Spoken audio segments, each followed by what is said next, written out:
So आपल्याला Indian society हा जो एक ज्याला म्हणूयात लो हँगिंग फ्रूट आपल्यासाठी आहे.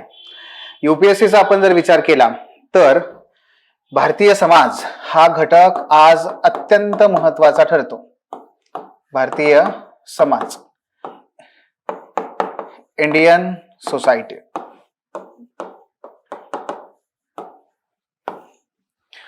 पेपर 1 आपला जो आहे जीएस, त्याच्या अंतर्गत इंडियन सोसायटीचं स्थान आहे आणि त्याच्यानुसार आपल्याला ह्या विषयाची तयारी करावी लागते. तर बघूयात आपण ह्या सेशनमध्ये नक्की हा विषय काय आहे. नंबर 1. नंबर 2, या विषयामध्ये आपल्याला गुण कसे जास्तीत जास्त मिळवता येतील, त्याचे स्रोत कोणते आहेत, नाही का, आणि त्याची उत्तरं लिहित असताना आपण कोणत्या प्रकारची काळजी घेतली पाहिजे जेणेकरून आपल्याला जे या मधून मिळणारे जे मार्क्स आहेत ते सहज मिळवता येतील. ठीक आहे, चला. सो सुरुवात करूया. GS1 हा जो आपला पेपर आहे त्या GS1 मध्ये पहिला आहे तो म्हणजे तुमचा हिस्ट्री, इतिहास. दुसरा आहे तो म्हणजे जॉग्राफी आणि तिसरा आहे तो म्हणजे इंडियन सोसायटी.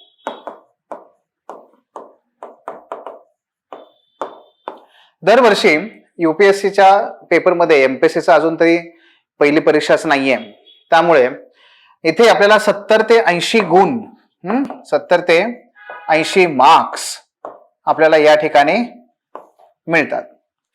मग 70 ते 80 मार्क्स याकरिता हा विषय आहे आणि टोटल पेपर हा 250 मार्कांचा आहे, नाही का. तर त्याचा विचार केला तर हिस्ट्री, त्यानंतर सर्वात जास्त हिस्ट्रीला प्रश्न असतात.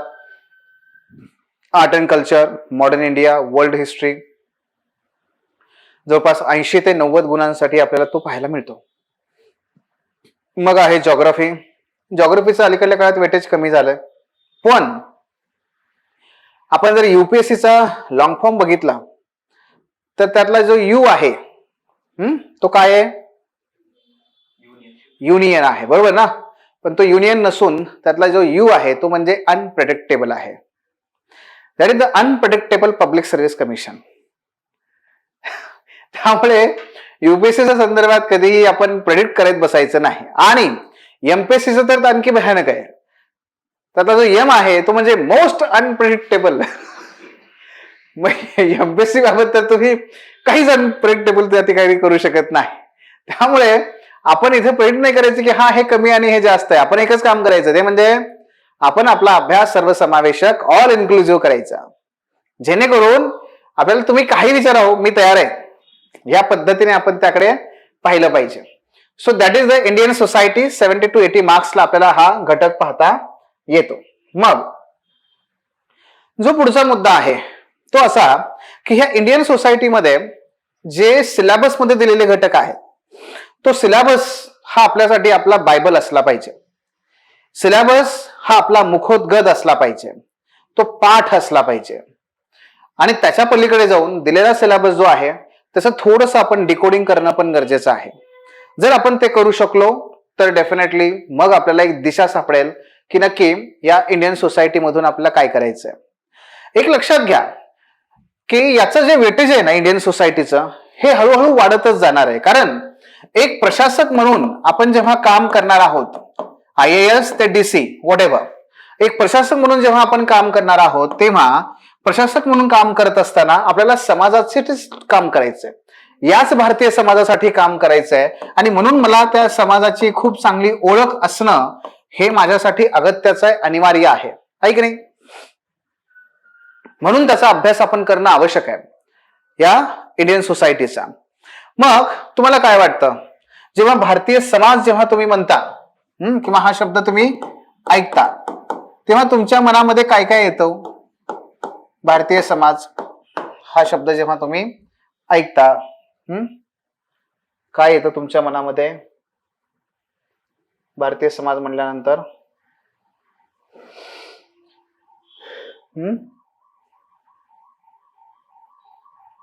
काय सायली, काय येतं?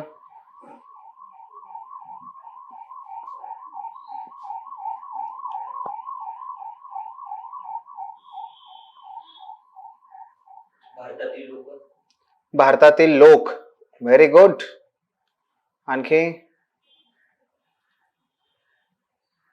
भारतीय कला संस्कृती.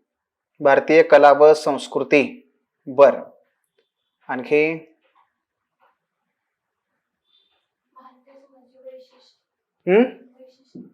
भारतीय समाजाची वैशिष्ट्ये. बर. आणखी? हा, आणखी काय काय येतं? काय म्हणली सायली? लोक. लोक येतात. बर. आणखी काय?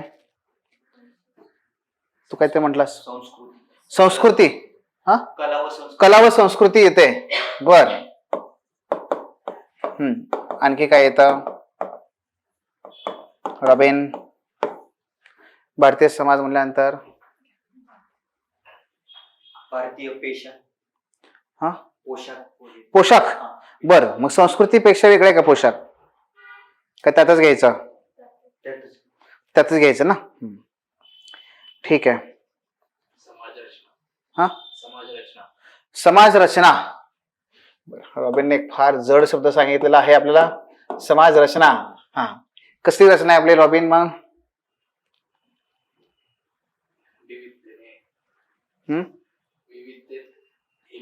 विविधतेत एकता असणारा आपला हा भारतीय समाज आहे. मग ती आपली रचना आहे का, असं म्हणता येईल? आणखी? भाषा. भाषा. भाषा मग संस्कृतीमध्ये येत नाही का? येईल? येऊ शकते. बर, ठीक आहे. तरी पण आपण भाषा. सभ्यता. बर. काय असतं सभ्यतेचा अर्थ? काय होतो हा? काहीतरी मगाशी म्हणला होता, संस्कृती. मग संस्कृती आणि सभ्यता यात काही फरक आहे का साम्य आहे? फरक आहे. बर, काय फरक आहे? संस्कृती हे दोन लोकांमधले बोलणे किंवा विचार विनिमय. बर. पण सभ्यता आहे ती वन टू ऑल किंवा वन टू मेन ऍस्पेक्ट असणारी गोष्ट आहे. ओके. म्हणजे समाज येतो. संस्कृतीमध्ये स्पेशली दोन लोकांचा गोष्टींचा सहसंबंध आहे. संस्कृतीमध्ये दोन लोकांचं येतं. बर. आचार विचार आणि हे गोष्टी येतात. ठीक आहे. आणि सभ्यतेमध्ये काय म्हणला? सभ्यतेमध्ये समाज जास्त इन्क्लूड होतो. सभ्यतेमध्ये समाज इन्क्लूड होतो. काय सायली, तू सहमत आहेस का? रॉबिन जो म्हणतोय ते सहमत आहेस? काय सुदर्शन, बोला, काय असते सभ्यता?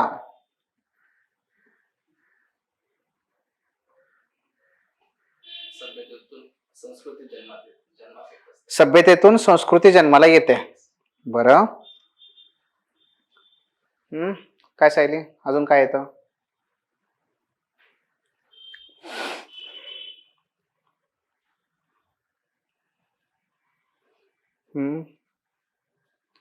येस येस, बोला बोला.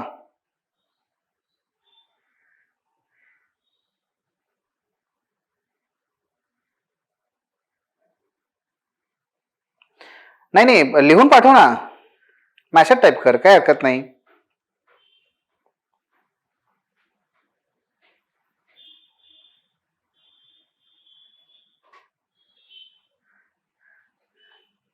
चालू शकतं. हा, आता केला बघ, तू बोलू पण शकतो. आता डिॲक्टिवेट केलं म्हणजे आता माईक ऑन करू शकतो. सुदर्शन,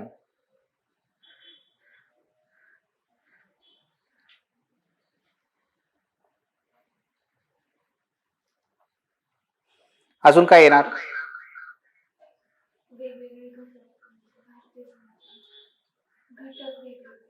उदाहरणार्थ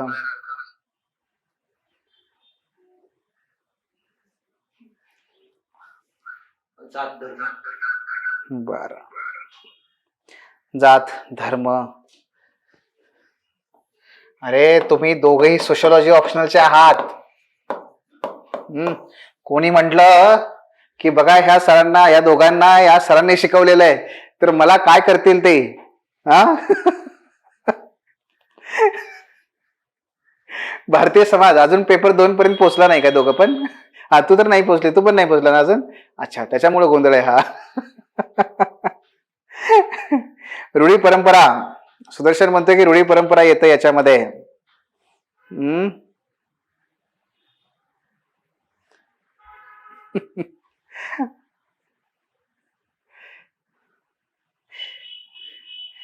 आणि होतं जेव्हा तुम्ही जाल ना, पेपर 2 तुमचा कंप्लीट होईल, त्यानंतर तुम्हाला इंडियन सोसायटी हा स्वतंत्रपणे पुन्हा अभ्यासावा लागत नाही. खरं तर त्याच्यात तुम्हाला फक्त थोडस काही गोष्टींची काळजी घ्यायची आहे, अदरवाईज ऑलमोस्ट तुम्ही त्यातून कव्हरअप करू शकाल. कदाचित अजून तुम्ही पेपर सेकंड सुरू नाही केला, त्याच्यामुळे थोडस तसं ते असेल, वॉट एव्हर, काही हरकत नाहीये. बघा, जर आपण भारतीय समाज याचा जर विचार केला ना, तर पहिल्यांदा यायला पाहिजे संरचनाच. संरचना यायला पाहिजे. जेव्हा आपण संरचना म्हणतो तेव्हा संरचनेमध्ये पहिला घटक येतो, किंवा असे बरेच घटक आणू शकता, ज्याच्यापासून भारत बनलेला आहे असं आपण म्हणतो. तो म्हणजे भारत हा कसला देश आहे? खेड्यांचा, आहे की नाही? म्हणून काय ग्रामीण, पहिला काय ग्रामीण. मात्र आपल्याला काय बनायचंय? नागरी, है ना? आपण नागरीकडे चाललोय, नागरिकांकडे चाललोय ना आपल्याला. सो ग्रामीण समाज आणि नागरी समाज हे पहिलं आहे. दुसरं आलं. तिसरं, या दोघांच्या बरोबरीनेच, या दोघांच्याही पेक्षा पुरातन प्राचीन जो आहे तो कोणता आणखी घटक आहे आपल्या देशामध्ये जो टिकून आहे अजूनही? तो म्हणजे बर, आणखी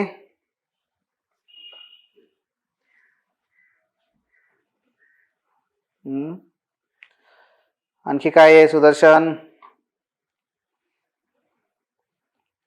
या दोघांबरोबरच आणखी काय येईल?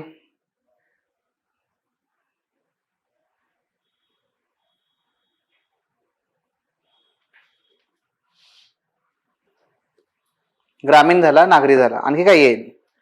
विचार करा, विचार करा. आदिम, हा, आदिम समाज येईल ना, आहे की नाही? आदिम समाज आहेच की नाही आपला, तोही घटक आहे.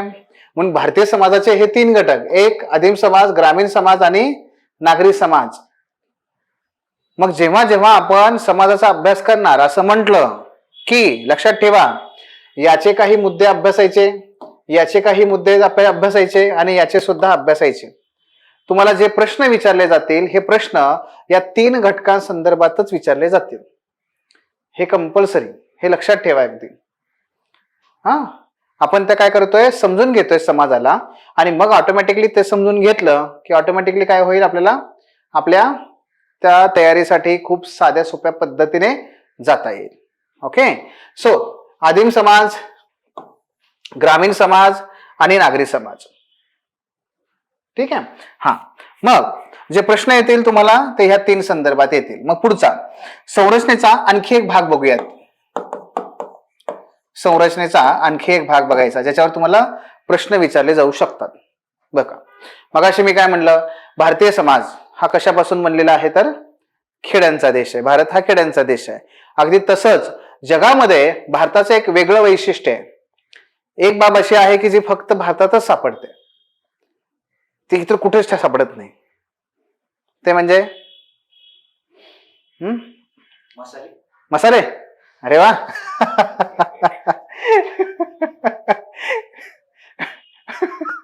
मसाले बरोबर आहे, तुझं म्हणणं बरोबर आहे. मसाले आपल्या इथे सापडतात, पण आपल्या बरोबरच जे खालती आहेत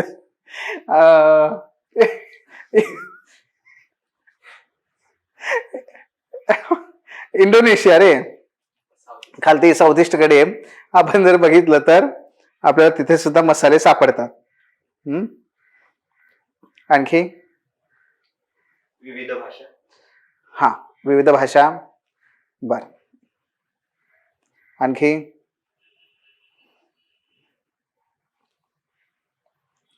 काय सायली? कुठली गोष्ट आहे अशी की जी फक्त भारतात आहे? विविध. विविधता. अमेरिकेत पण आहे रे विविधता. ठीक आहे, फार मी ताणत नाही. ते म्हणजे जाती व्यवस्था आहे का जगात कुठे? कास्ट सिस्टम आहे जगात कुठे? नाहीये. हे भारताचं सर्वात महत्वाचं वैशिष्ट्य आहे, ते म्हणजे जाती व्यवस्था. ही जगात तुम्हाला कुठेही सापडणार नाही. पण ही जाती व्यवस्था आपल्याला टिकवून ठेवायची आहे का नष्ट करायची आहे? नष्ट करायची आहे, बरोबर ना? आणि मग कुणीकडे जायचंय आपल्याला? जात नष्ट केली, काहीतरी पर्यायी व्यवस्था पाहिजे ना त्याचा. मग पर्यायी व्यवस्था काय असणार आहे? जातीच्या ऐवजी जात नष्ट केली. ठीक आहे, जात नष्ट करून टाकू आपण, प्रणव म्हणतोय ना, करून टाकू. पण मग जाती व्यवस्था नष्ट केल्यावर त्याच्या ठिकाणी काहीतरी पर्यायी व्यवस्था आणावी लागेल ना. काय आणायचे?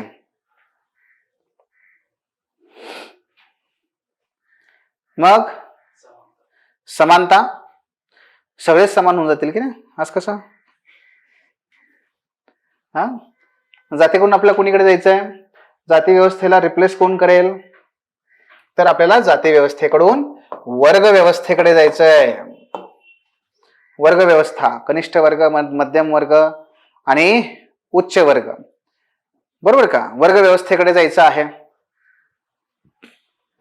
वर्ग व्यवस्था ही तुलनेने मुक्त असते, की जिथे तुम्हाला तुमच्या पद्धतीने, तुमच्या मिळकतीवर, तुमच्या कला कौशल्याच्या आधारावर, तुमच्या स्वतःच्या ज्या वेगवेगळ्या काही इच्छा आहेत, महत्वाकांक्षा आहेत, आणि त्याच्या आधारावर तुम्ही जे काही मिळवाल, शिक्षण म्हणा, तुमचं जे काही असेल, पैसा म्हणा, याच्या आधारावरती तुम्ही काय करता? तुमचं स्थान बदलू शकता.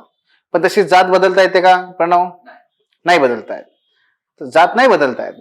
मग आपल्याला काय करायचंय? जाती व्यवस्थेकडून त्या वर्ग व्यवस्थेकडे जायचं आहे. मग ही वर्ग व्यवस्था, म्हणून तुम्हाला पुढचा सेट ऑफ क्वेश्चन्स कुठून येतील? ते म्हणजे जाती संदर्भात तुम्हाला प्रश्न विचारले जातील आणि त्यानंतर वर्गासंदर्भात प्रश्न विचारले जातील. खूप सारे प्रश्न तुम्हाला याच्यावरती असतात. जाती व्यवस्थेची वैशिष्ट्ये सांगा, जातीमध्ये बदल होतोय का ते सांगा, ग्रामीण भारतातील जाती व्यवस्था आणि नागरी भागातील जाती व्यवस्था, त्यात काही फरक आहे का सांगा, असे तुम्हाला ते प्रश्न विचारले जातील. ठीक आहे. आणि त्याचबरोबर जिकडे आपल्याला जायचंय तो वर्ग, मग मध्यम वर्ग, कनिष्ठ वर्ग.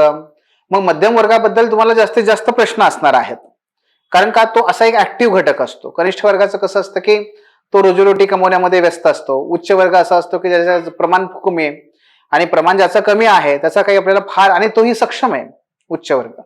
मग जो भारतामध्ये सर्वात जास्त आहे, मोठा आहे, तो म्हणजे मध्यम वर्ग. आणि हाच मध्यम वर्ग आहे की जो खऱ्या अर्थाने भारतीय बाजारपेठेचा कणा आहे, उत्पादन व्यवस्थेचा मुख्य आधार आहे, आणि त्याचबरोबर उपभोगाचा सुद्धा तो सर्वात मोठा स्रोत आहे. भारताच्या जीडीपी मध्ये सर्वात जास्त कॉन्ट्रीब्यूट करणारा हा घटक आहे. रोजगार असेल किंवा आणखी कुठली गोष्ट असेल, मध्यम वर्ग. आणि म्हणून मध्यम वर्गाकडे मग सर्वात जास्त काय केलं जातं? लक्ष जातं. आणि म्हणून तुम्हाला प्रश्न जे विचारले जातात ते मध्यम वर्गाबद्दल जास्त विचारले जातात. जातीमध्ये तुम्हाला जाती व्यवस्थेचं संपूर्ण स्वरूप हेही विचारलं जाईलच, पण जाती व्यवस्थेचं स्वरूप त्याचबरोबर त्याची वैशिष्ट्ये, त्यामध्ये परिवर्तन कसं होत आहे, आणि त्याचबरोबर त्यातला एक मुद्दा आहे आरक्षण. सो असे काही मुद्दे तुम्हाला त्या ठिकाणी विचारले जातील. वर्ग व्यवस्थेमध्ये सर्वात महत्वाचा आहे मध्यम वर्ग. आणि मध्यम वर्ग जो आहे, मग मध्यम वर्गाच्या बाबतीमध्ये तुम्हाला मध्यम वर्गाची संस्कृती, त्याचबरोबर मध्यम वर्ग आणि जागतिकीकरण, त्याचबरोबर मध्यम वर्ग आणि या मध्यम वर्गाच्या संदर्भात म्हणजे त्याचं जे काही भूमिका आहे परिवर्तनामधली, ती भूमिका, यामध्ये सुद्धा प्रश्न विचारले जातील. तर हा सुद्धा एक जाती व्यवस्थेचा एक अत्यंत महत्वाचा मुद्दा आहे. वर्ग व्यवस्थेचा महत्वाचा मुद्दा आहे.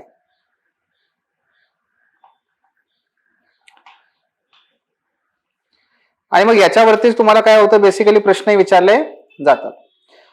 आता हा जो एक घटक आहे, तर तो जर आपण लक्षात घेतला तर संरचनेचा आणखी एक घटक आपल्याला पाहता येईल.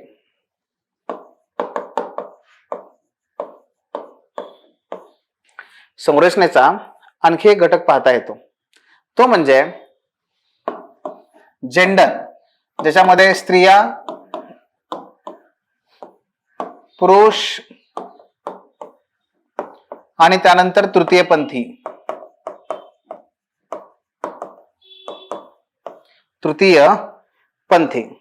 मग यामध्ये तुम्हाला जो प्रश्न विचारण्यात येईल ना, तर तो प्रश्न कुठे असेल माहितीये?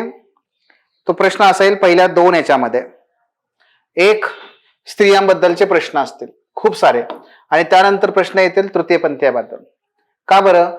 कारण याच्यामध्ये असं मानलं जातं की हे 2 घटक कसे आहेत? वंचित आहेत, कमकुवत आहेत. पुरुष काही गरज नाही त्यांना. पुरुष फार तगडे आहेत, पुरुषांना काही गरज नाहीये कुठल्या बाबतीतली, असं त्यांचं म्हणणं आहे. ओके, तर हाही मुद्दा आहे. म्हणून प्रश्न कशावर विचारतात तुम्हाला? तृतीयपंथी, स्त्रिया या बाबतीत. त्याचबरोबर भारतीय समाज म्हणलं की मगाशी जसं हा प्रणव म्हणला तसं समाज म्हणला की समाज कशापासून बनतो? लोकांपासून, है की नाही? म्हणून काय केलं त्यांनी? आपल्याला हे जे काही आहेत तर त्या संदर्भात आपल्याला त्यांनी लोकसंख्या हा घटक अभ्यासायला सांगितलेला आहे. लोकसंख्या. मग लोकसंख्यामध्ये सुद्धा आज भारत कसला देश आहे? पुन्हा एकदा नंबर 1. मोदी है तो मुमकिन है, असं काय? नंबर 1. बर, मग भारत हा आज नंबर 1 आहे. काल कसा होता तो? नंबर 2 होता. बर, मग भारत हा आज नंबर 1 आहे. 2047 मध्ये आपण महासत्ता बनायला चाललोय, नाही का? ओके.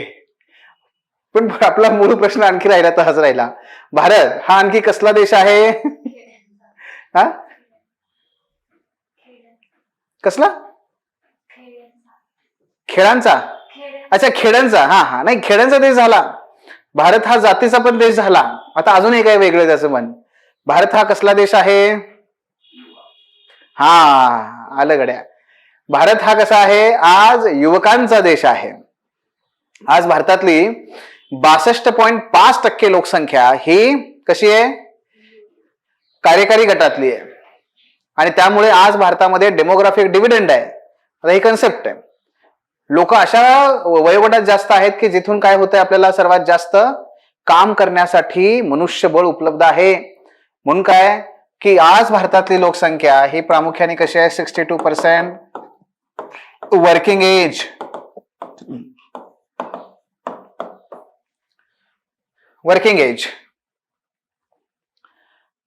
बरोबर. ज्याच्यामध्ये काय? युथ यांचं प्रमाण मोठं आहे. मग तुम्हाला प्रश्न कशावर येतील?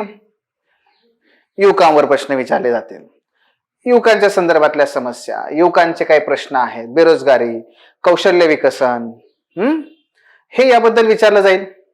पण त्याचबरोबर हे युवक हे संजीवनी किंवा अमृत पिऊन आलेले आहेत का? नाही ना. हे युवक उद्या कोण होणार आहेत? काय होणार आहेत? हे युवक उद्या कोण होणार आहेत?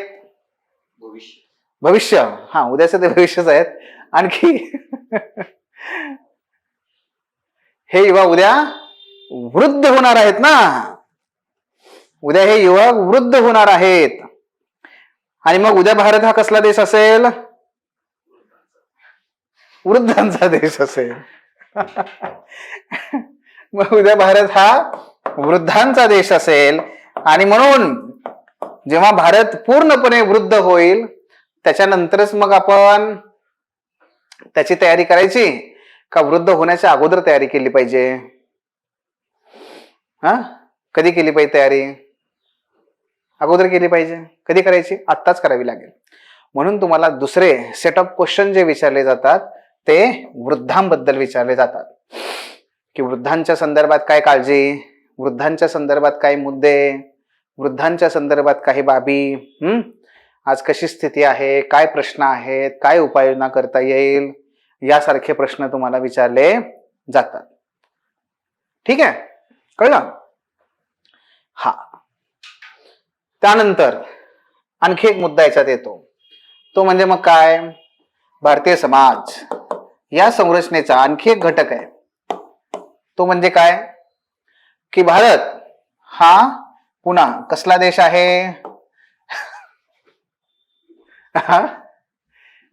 काय प्रणव, भारत कसला देश आहे अजून? कसला देश आहे? बरोबर आहे, बरोबर आहे, सांग सांग. विविधतेने नटलेला देश आहे. वा वा, भारत हा विविधतेने नटलेला देश आहे. मग विविधतेमध्ये कोणकोणते मुद्दे येतील? भारताच्या विविधतेमध्ये कोणकोणते मुद्दे येतील? भाषा येईल, बरोबर ना? बरं, आणखी संस्कृती येईल, आणखी खाद्य येईल, आणखी पेय येईल, आणखी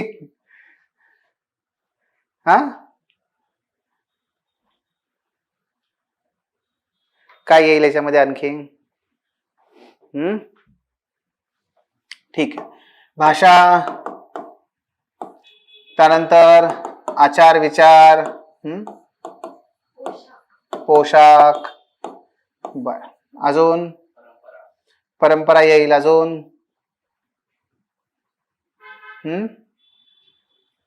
काय येईल? धर्म येईल ना. त्यानंतर भौगोलिक येईल,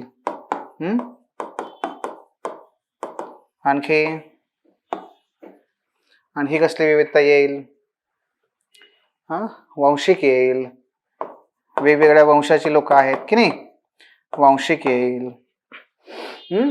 आता ही जी विविधता आहे, ह्या विविधतेबद्दल मग तुम्हाला प्रश्न असतो. कसला? ते म्हणजे एवढी विविधता असून सुद्धा भारतामध्ये एकता कशी काय? हा पहिला प्रश्न असतो. दुसरा प्रश्न काय आहे की ही जी विविधतेत एकता आहे, त्या एकतेमध्ये काही पूर्णपणे एकता नाहीच ना आपण, मग त्यात काही आव्हान आहेत, अडथळे आहेत. मग ही आव्हानं कोणती आहेत ते सांगा. आव्हाने, त्या समोरची, आणि मग त्यात लगेच उपाय येतात, बरोबर आहे, ते तुम्हाला विचारलं जाईल. त्यानंतर हे जे आहेत मुद्दे, यामध्ये ते काय करतील तुम्हाला किंवा काय करतात ते म्हणजे चालू घडामोडीमध्ये, चालू घटनांमध्ये यातला कुठला मुद्दा अस्तित्वात आहे त्याच्यानुसार प्रश्न विचारतील. हे डिरेक्टली नाही येणार, चालू घडामोडीच्या संदर्भातच याला कनेक्ट करायचं. म्हणजे उदाहरणार्थ हे भाषा, मग हिंदी विरुद्ध दक्षिण भारतीय हा वाद असला की तुम्हाला त्याच्यावर प्रश्न विचारणार ते. जर समजा वांशिक, नॉर्थ ईस्ट मध्ये मणिपूर जळतोय 2-3 वर्ष झालं, मग त्याच्यावर प्रश्न तुम्हाला विचारणार. ठीक आहे, ओके. भौगोलिक हा मात्र त्यांचा फेवरेट क्वेश्चन असतो, तो म्हणजे कसा? ते म्हणजे प्रादेशिक विषमतेबद्दलचा, की प्रादेशिक भिन्नता आहे, मग प्रादेशिक विषमता पण सांगा, ते त्याच्यावर क्वेश्चन असतो. धर्म, धर्मामध्ये प्रामुख्याने तुम्हाला अल्पसंख्याक त्याच्यावरती प्रश्न असतो.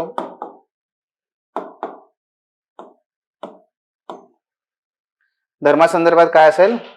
अल्पसंख्याकावर प्रश्न असेल. ठीक आहे, हे ते मुद्दे आपल्याला पाहता येतात. हे इथपर्यंत झालं.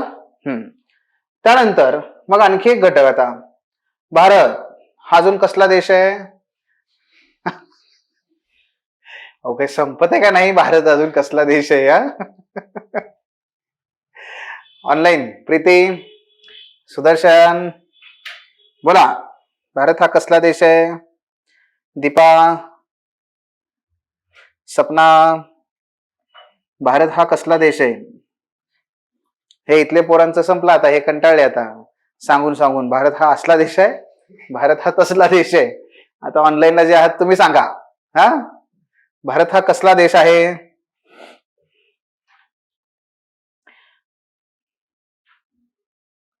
सपना, प्रीती, दीपा बोला. भारताला लँड ऑफ ऑपॉर्च्युनिटीज असंही म्हणलं जातं. अमाप, अफाट, अगाध अशा प्रकारच्या संधींचा हा देश आहे. पण त्याचबरोबर जे मगाशी प्रणव म्हणला की भारत हा टॉपला 1 नंबरला आहे, तसाच भारत हा प्रचंड दारिद्र्य असणारा पण देश आहे. दारिद्र्यामध्ये प्रचंड लोक इथं राहत असतात. आणि म्हणून भारत हा कसला देश आहे? जगात सर्वाधिक दरिद्री लोकांचा देश आहे. आता ही निश्चित घोषणावह बाब नाही आपल्याला, नाही का? पण ते वास्तव आहे. डोळे बंद करून नाही जाता येत, वास्तव येतोच की शेवटी, बरोबर का? नाक पण बंद करता येत नाही मग पुन्हा. म्हणून भारत हा कसला देश आहे बघा, लक्षात घ्या. तो निरपेक्ष आणि सापेक्ष, वंचितता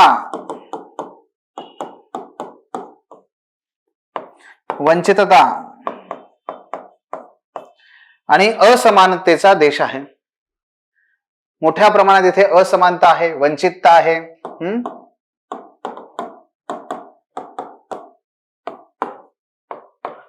असमानता यांचा हा देश आहे. निरपेक्ष की जे आपण संख्येच्या आधारावर मोजू शकतो, एक्झॅक्ट. ते म्हणजे काय? इथे उदाहरण दारिद्र्य,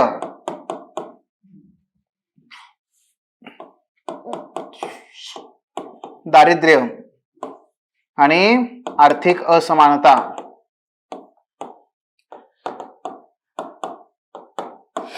मग तुम्हाला याच्यावर प्रश्न विचारला जातो, दारिद्र्यावर आणि आर्थिक असमानतेवर, विषमतेवर, बरं का?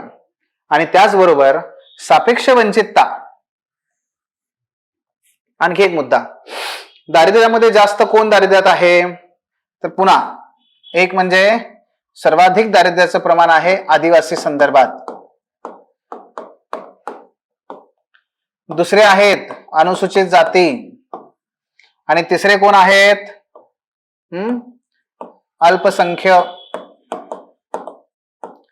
अल्पसंख्याक समुदाय, त्यातल्या त्यात मुस्लिम समुदाय, बरं का? मग त्यांच्या संदर्भात प्रश्न येतील. आणि त्याचबरोबर दारिद्र्यामध्ये आणखी एक घटक आहे, तो म्हणजे महिला. मग यांच्या दारिद्र्याबद्दल तुम्हाला प्रश्न विचारले जातील, बरं का? तर हे दारिद्र्य, त्या संदर्भातल्या मग योजना असतील, प्रयत्न असतील, त्याचं मूल्यमापन असेल. पण ह्या समुदायाचे तुम्हाला प्रश्न विचारणार आहेत. आणि राहिलं सापेक्ष वंचितता. मग सापेक्ष वंचिततेतून जे प्रश्न उभे राहतात त्यातले 2 प्रश्न आपल्यासाठी महत्वाचे आहेत. एक म्हणजे जो आरक्षणाचा मुद्दा आहे, हा बहुतांशी हा सापेक्ष वंचिततेचा मुद्दा आहे. आणि आरक्षणाच्या बरोबरच आणखी एक मुद्दा जो अलीकडल्या काळात आपल्या चर्चेला होता, तो म्हणजे ब्रेन ड्रेनचा मुद्दा. पाश्चात्य देशासोबत तुलना करून आपले तरुण मग बाहेर गावी जाणं, बाहेर देशामध्ये जाणं, हा प्रश्न फार मोठा आहे. आणि म्हणून सापेक्ष वंचिततेमध्ये एका बाजूला आरक्षण, जो आपण मगाशी पण बघितलेला आहे, आणि दुसऱ्या बाजूला ब्रेन ड्रेन, बुद्धी वहन किंवा प्रज्ञा वहन असंही आपण त्याला म्हणू शकता. मग असंतोष, तरुणांमधला असंतोष, तर हे सगळे घटक आपल्याला इथे पाहता येतात. बघा, त्यामध्ये आता हे आपण उदाहरण मगाशी घेतलेलेच आहेत, हे सारखे प्रश्न आपण बघितलेलेच आहेत. हा एक मुद्दा मी शेवटी सांगेन तुम्हाला, भारतीय समाज. मग अभ्यासक्रम समजून घ्यायचा असेल तर त्यांनी काय केलं बघा, हा आपल्याला अभ्यासक्रम दिलेला आहे. ऑलमोस्ट पॉइंट आपण कव्हर केलेले आहेत. एक, समाजाची वैशिष्ट्ये आणि विविधता, बघितलं ना? महिलांसाठीच्या भूमिका आणि महिलांच्या संस्था. लोकसंख्या बघितलं ना आपण? दारिद्र्य, विकासात्मक समस्या, नागरी भाग बघितला ना आपण? सामाजिक सशक्तीकरणामध्ये मग जे वंचित घटक आहेत, अनुसूचित जाती, जमाती, अल्पसंख्याक, त्यांचा आपण विचार केला. प्रादेशिक विषमता हे पण आपण पाहिलंच आहे. त्याचबरोबर सांप्रदायिकता म्हणजे काय? जे आपण धर्म बघितले, धार्मिक विविधता, मी तुम्हाला म्हणलं की काही करंटशी निगडीत तुम्हाला प्रश्न विचारले जातात. तर धर्माच्या संदर्भात जेव्हा दंगे होतात, मुजफ्फरनगरला काही दंगा झाला, गोध्राला झाला, अशा वेळेस तुम्हाला ते प्रश्न विचारले जातात. आणि मग सगळ्यात शेवटचा टॉपिक येतो, ते म्हणजे भारतावरती जागतिकीकरणाचा परिणाम. तर हा आपला असा सिलेबस आहे. या सिलेबसलाच आपण अतिशय साध्या सोप्या शब्दामध्ये सुरुवातीला डिकोड करून घेतलं की भारत हा कसला देश आहे, बरोबर का? मग आता कळलं का भारत हा कसला देश आहे, आणि त्याच नुसार आपल्याला त्यांनी हे सगळे प्रश्न विचारलेले आहेत. ठीक आहे, मग हे सगळे तर मुद्दे आहेच आहे. आता पुढचा मुद्दा हा येतो की पुढची दिशा. मग जर तुम्ही भारतीय समाज विषयाची तयारी नीट केली तर तो GS1 सोबतच निबंध, नीतिशास्त्र, मुलाखतीसाठी सुद्धा फायद्याचा ठरतो. त्यामुळे आपण तुमचा ऑप्शनल कुठलाही असू दे, तुम्हाला भारतीय समाजाचा अभ्यास करणं हे कधीही लाभदायक ठरतं. ठीक आहे, त्यामुळे ते सुद्धा तुम्ही केलं पाहिजे. पण याचबरोबर मग आपला पुढचा मुद्दा राहतो तो म्हणजे की आणखी काय काय करायचंय. तर मर्यादित स्त्रोत, नक्की स्त्रोत कोणते वापरायचे हो? फक्त आणि फक्त स्टेट बोर्ड आणि NCERT, याच्या पलीकडे काही वापरायची गरज नाही. स्टेट बोर्ड मध्ये इयत्ता 11वी आणि 12वी, फक्त एवढंच. इयत्ता 11वी समाजशास्त्र आणि 12वी समाजशास्त्र, याच्या पलीकडे काही करायचं नाहीये. जे सोशलॉजीचे स्टुडंट आहेत ते तर तुम्ही करताच ऑलरेडी. NCERT मध्ये सुद्धा फक्त 11वी आणि 12वी स्टँडर्डची पुस्तकं आपल्याला वाचायची आहेत, बरं का? याच्या पलीकडे काही करायची गरज नाही. दुसरं, मर्यादित वाचायचं, आपल्या नोट्स वापरायच्या आणि उत्तर लिहायचे. संकल्पना चालू घडामोडीशी जोडायच्या. आपण जे जे काही अभ्यासणार त्याला सगळ्याला चालू घडामोडीशी जोडायचं. जातीला चालू घडामोडी, धर्माला चालू घडामोडी, महिला चालू घडामोडी. त्याच्या पलीकडे ते फार हे नाही करायचं, पण त्याला सोडायचं नाही.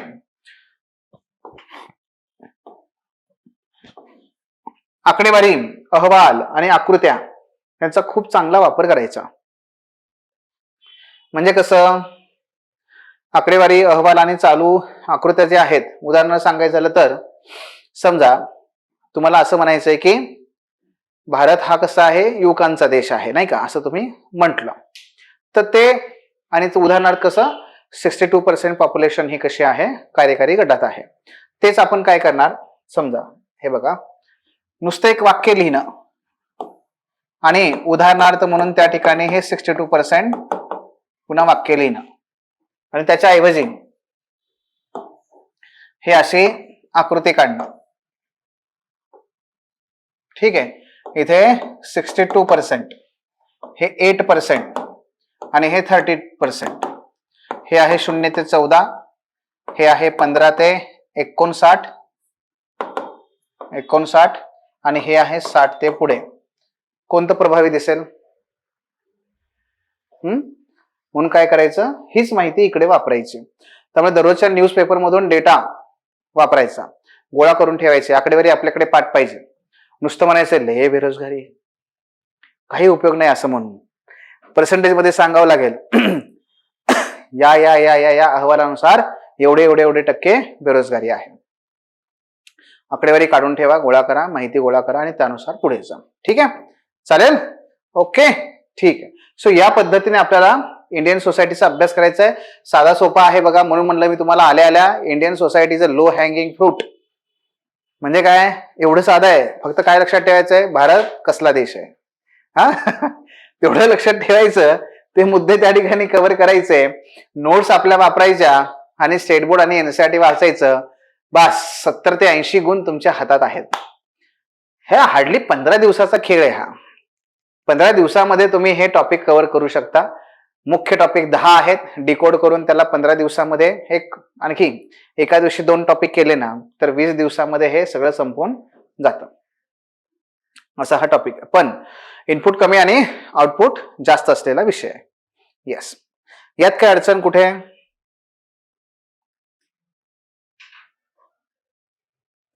दीपा, प्रीती, सपना, सुदर्शन, काही प्रश्न आहेत का? ज्यांचा ऑप्शनल सोशोलॉजी आहे, अगोदर आपला सोशोलॉजी करून ठेवायचा.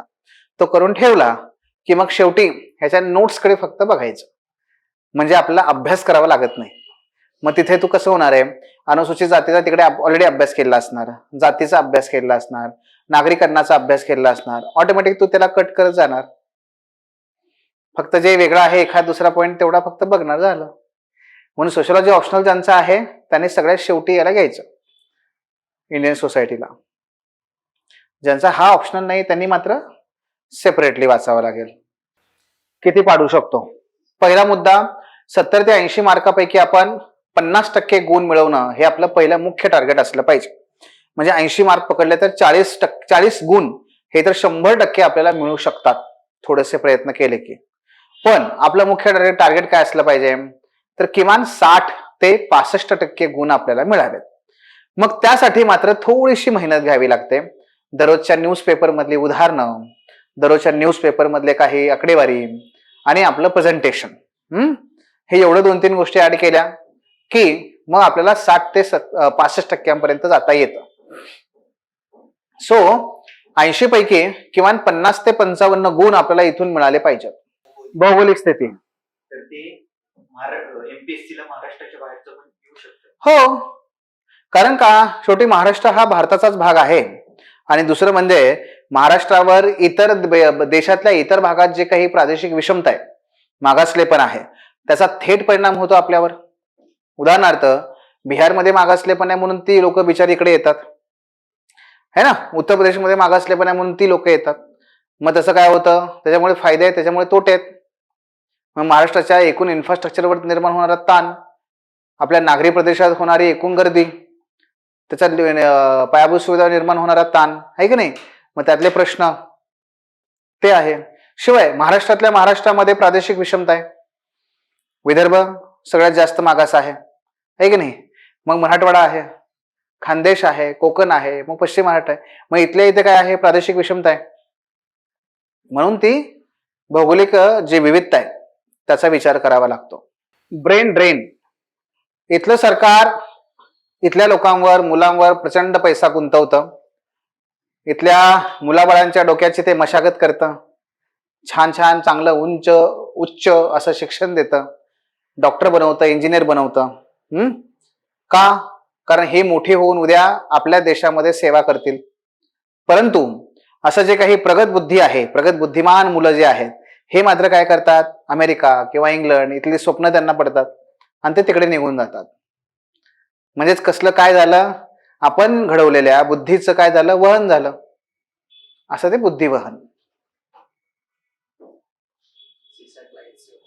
हा, आता सिसॅटला एसे आला होता हा. येस. मग यामध्ये जर आपण आपला सिलेबस पाहिला तर सिलेबस मधला जो पहिला मुद्दा आहे, भारतीय समाजाची वैशिष्ट्ये आणि विविधता. आपण एक छोटासा प्रश्न घेऊया. भारतीय समाजाची वैशिष्ट्ये स्पष्ट करून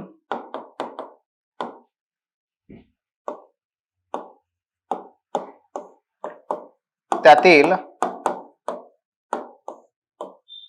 घडून येणारे परिवर्तन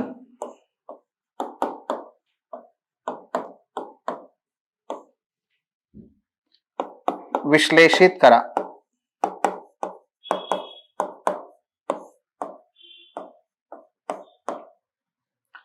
म्हणजे वैशिष्ट्य पण सांगायची आणि त्या वैशिष्ट्यामध्ये कसं परिवर्तन घडून येतंय ते पण सांगायचं. ठीक आहे, एक 10-15 मिनिटांमध्ये लिहा.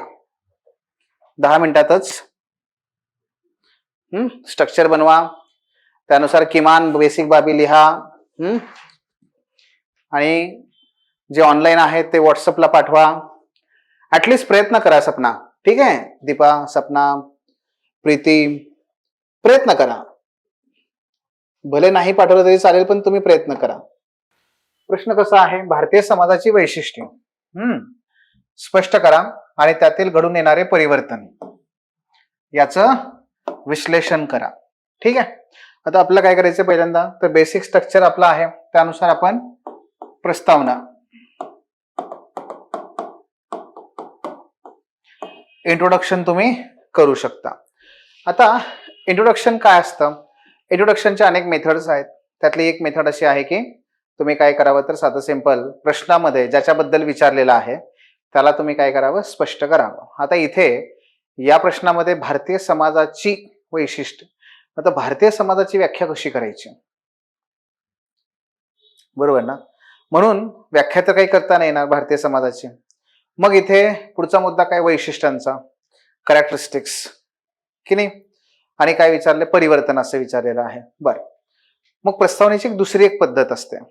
ती पद्धत म्हणजे काय, प्रश्नामध्ये तुम्हाला जे लिहायचंय त्याबद्दल काही निर्देश करणारे, म्हणजे त्याला इंडिकेट करणारे की मी आता पुढे काय लिहिणार आहे, तशा काही वाक्यांनी तुम्ही तुमची प्रस्तावना करू शकता. जसं की मला पुढे काय लिहायचंय, वैशिष्ट्य लिहायची आहेत आणि वैशिष्ट्यामधलं परिवर्तन लिहायचंय.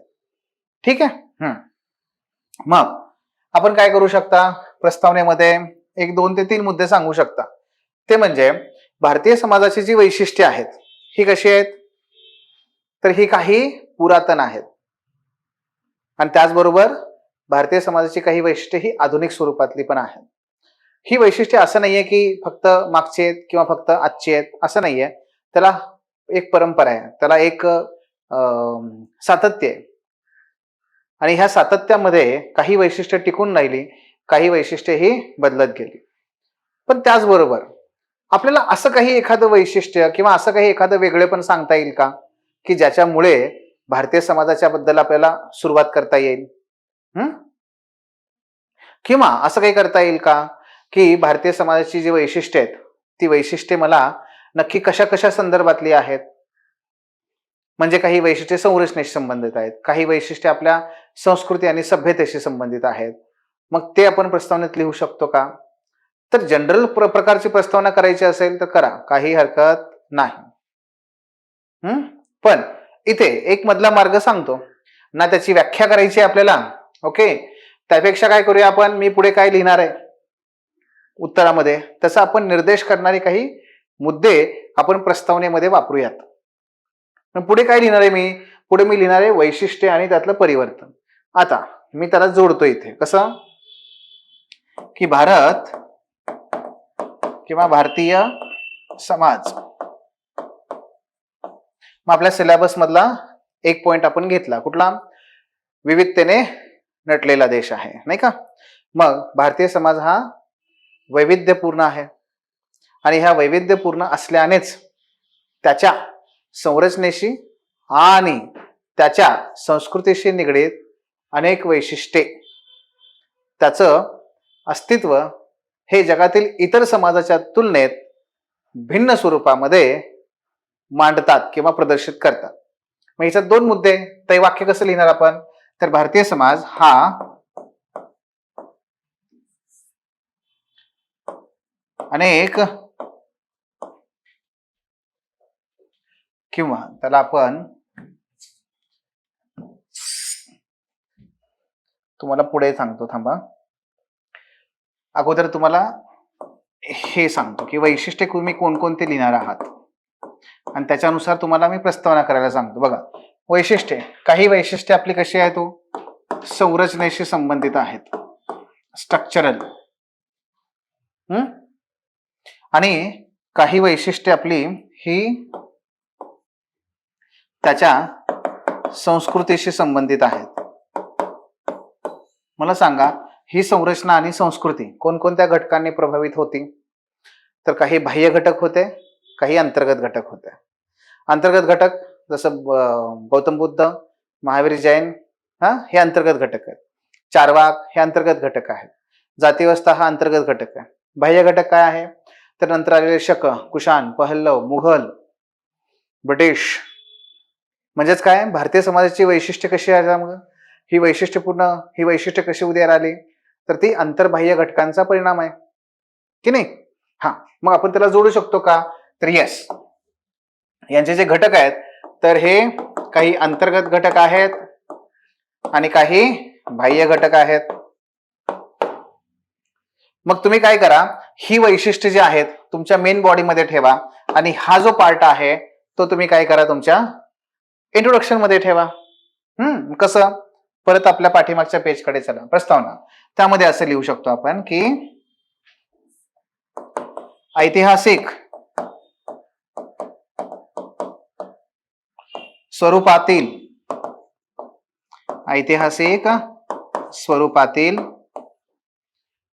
अंतर्गत व बाह्य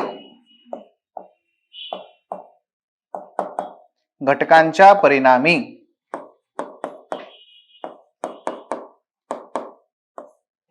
भारतीय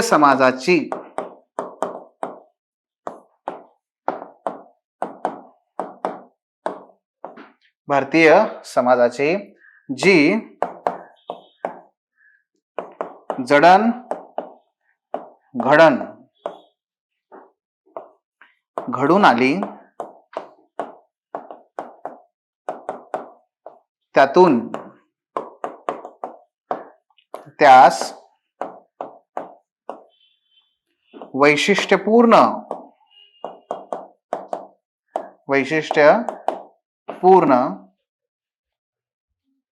स्थान व स्वरूप प्राप्त झाले.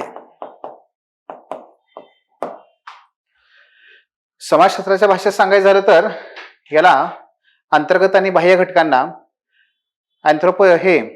हेटेरोजेनिक असा एक शब्द आहे त्याच्यामध्ये आणि अँथ्रोपोजेनिक असा एक शब्द आहे. पण आपण ते शब्द न वापरता आपण हे एवढं वापरलं की का, कारण हे बाह्य आणि अंतर्गत घटक आहेत. त्याला कळून जाईल की आपण कशाचा तिथे इंडिकेट करतोय. मग आता पुढे काय सांगणार, आपण सरळ वैशिष्ट्यांकडे जायचं. पण मग सांगितलं वैशिष्ट्य तशी प्रचंड आहेत. मग किती वैशिष्ट्य लिहिणार आपण, अगोदर डायग्राम काढा, वैशिष्ट्यांचे डायग्राम काढा.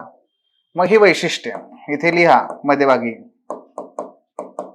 आणि तुम्हाला जशी हवी तशी डायग्राम काढा, नाही का. पण मी काय करेन, इथे त्याच्या संरचनेशी संबंधित वैशिष्ट्य एका बाजूला लिहीन आणि इकडे संस्कृतीशी संबंधित वैशिष्ट्य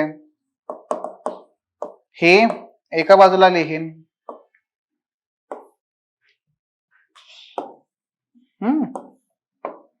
लिहा इथे. मग काय, भारतीय समाजाचं सगळ्यात महत्वाचं वैशिष्ट्य काय, तर परंपरांचा पगडा. अजूनही कसा आहे तो, खेड्यांचा देश आहे. मगाशी आपण जे जे सांगितलं ते बघा, आठवा, खेड्यांचा देश आहे.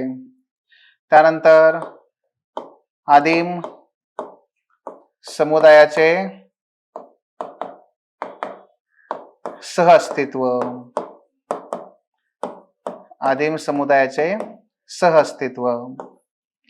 त्यानंतर जातीवर आधारित रचना किंवा स्तरीकरण म्हणा किंवा रचना म्हणा. त्यानंतर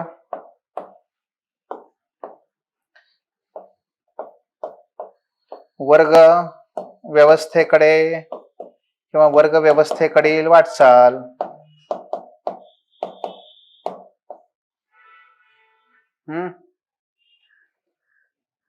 नाही का. त्याचबरोबर कसा, तरुणांचा देश.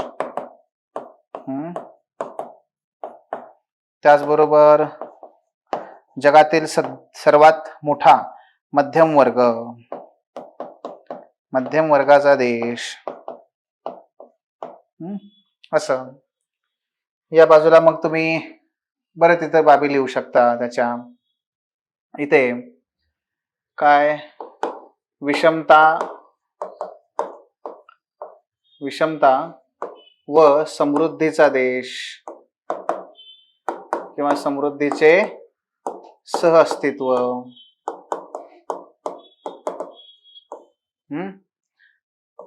त्याचबरोबर जे हा महिला किंवा त्याला वेगळ्या पद्धतीने लिहूया. अजून काय म्हणलं होतं आपण इकडे, हा इथला राहिला एक मुद्दा, वेगाने वृद्ध बनणारा देश.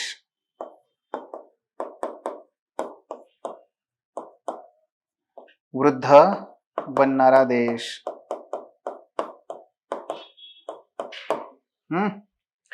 तिकडे लिहिलं आपण. त्यानंतर इकडे सांस्कृतिक भाषा, सॉरी थांबा, भाषा,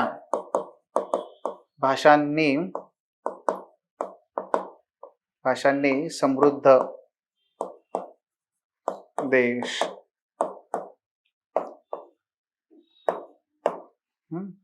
अजून आपला काय मुद्दा राहिला त्यातला, अजून आपण काय बघितलं होतं मगाशी, संस्कृतीमधला एक मुद्दा राहिला ना कुठला तरी, मगाशी लिहिला होता ना आपण एक, धर्म, जाती, पंथ आणि भाषा. अजून काय करायला रॉबिन पहिला,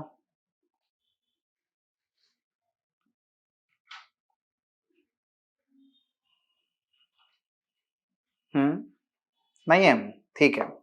आधुनिकीकरणाचे, अरे थांबा थांबा, ते महत्वाचा राहिला की वेगळाच मुद्दा. सहिष्णू व सहकार्य. तर सहिष्णुतेचा हा देश आहे. आता तुम्ही काय करू शकता, यातले एक 2 ते 3 मुद्दे फक्त घ्यायचे आणि हे 2 ते 3 मुद्दे काय करायचे तिथे एक्सप्लेन करायचे, जास्त नाही करायचे, कारण एवढे मुद्दे आपण लिहिणार कधी.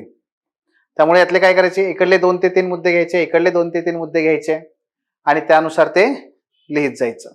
ठीक आहे, हा आपण तिथे प्रयत्न करू शकता. मग त्यानंतर हे डायग्राम झाली आपली. त्यानंतर आपला मेन बॉडी येणार. पहिल्यांदा तुम्ही वैशिष्ट्य काय करा, स्पष्ट करा आणि मग आपला आणखी काय परिवर्तन, या वैशिष्ट्यामध्ये परिवर्तन कसं येत चाललेलं आहे. पुन्हा एक छोटीशी डायग्राम काढा किंवा मुद्दे लिहा. काय की परिवर्तन घडून येण्यास कारणीभूत घटक. सो परिवर्तनास कारणीभूत घटक, जसं की पुन्हा एकदा ब्रिटिश वसाहतवाद,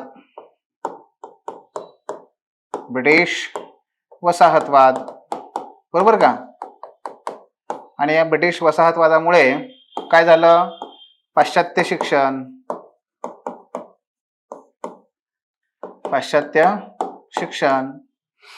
त्याचबरोबर औद्योगिकीकरण, नागरीकरण आणि त्याचबरोबर आधुनिकीकरण, जागतिकीकरण, हे सगळे घटक आहेत की ज्यांच्यामुळे परिवर्तन आता येत आहे. नागरीकरण, औद्योगिकरण, ठीक आहे ना. मग तुम्ही एका पॅराग्राफ मध्ये लिहा, नाहीतर एखादी छोटी आणखी डायग्राम काढा आणि मग काय करा, पुढे परिवर्तन कसं येत आहे ते जे वैशिष्ट्य तुम्ही लिहिलेली आहेत वरती. जर समजा तुम्ही असं लिहिलं जातीवर आधारित हा समाज आहे, मग आता सांगा की आपण जातीकडून काय चाललोय, आता वर्ग व्यवस्थेकडे चाललोय. जर तुम्ही असं लिहिलं की नाही, काय आहे, हा प्रचंड विविधतेने नटलेला देश आहे ज्याच्यामध्ये एकता आहे, मग तू पुढे सांगा की ही जी एकता आहे ती आणखी दृढ होते, पण त्याचबरोबर ही आव्हानं आहेत. बरोबर आहे का. तुम्ही लिहा दारिद्र्य आणि विषमता, यातलं काय आहे तर प्रचंड मोठं सहअस्तित्व यांचं. मग परिवर्तन लिहा की आपण शाश्वत विकासाकडे चाललोय, नाही का ते. मग तुम्ही लिहिलंय की हा परंपरांचा देश आहे, तर परंपरांकडून आता आपण आधुनिकीकरणाकडे चाललोय, ते त्याच्यामध्ये परिवर्तन लिहा. मग हे असे मुद्दे लिहा, इंडिकेट करा की इकडे हे होतं, आता हे चाललंय, आता इकडे होतं, हे चाललंय. मग आपल्याकडे काय होतं, विषमता होती, आता आपण समानतेकडे चाललोय. ऍटलिस्ट राजकीय समानता आपण प्राप्त केली ऑलरेडी, समान नागरिकत्व देऊन, की नाही? सो हे तिथे सांगा. ओके, सो या पद्धतीने. आणि मग शेवटी कन्क्लुजन. मग कन्क्लुजन मध्ये हे द्या की भारतामध्ये एकाच वेळेस काय आहे, परंपरा पण आहेत आणि परंपरांचं आधुनिकीकरण पण होत आहे. जगामध्ये काय झालं, परंपरांचा त्याग करून जग आधुनिकीकरणाकडे वळलं. भारत मात्र वैशिष्ट्यपूर्ण आहे. कसा की आपण परंपरांनाच आधुनिक बनवतोय. म्हणून आपण परंपरांचा त्याग नाही केला, आपण परंपरांनाच आधुनिक बनवायला लागलो. म्हणजे कसं, आपण लव्ह मॅरेज पण करतो पण आई वडिलांना सामील करून. हा, त्यामुळे आई वडिलांनाही वाटलं नाही पाहिजे, अरे आम्हाला विचारलं नाही. विचारलं पोरांनी, असू दे लव्ह मॅरेज, काय त्याला. हा, परंपराही आहेत आणि त्याचं आधुनिकीकरण पण होत आहे, असा प्रकार. होय की नाही? पण या आधुनिकीकरणामध्ये कसं आहे, तर मग भारत हा कसा असायचा, सर्वसमावेशक आणि शाश्वत विकासाची कास धरणारा भारत असावा, असे एक अपेक्षा व्यक्त करायची. हे असं सगळं सांगायचं आहे आपल्याला. Getting? Thanks for watching. If you found this video valuable, don't forget to like, share and subscribe our channel. The Officer, your personal mentor.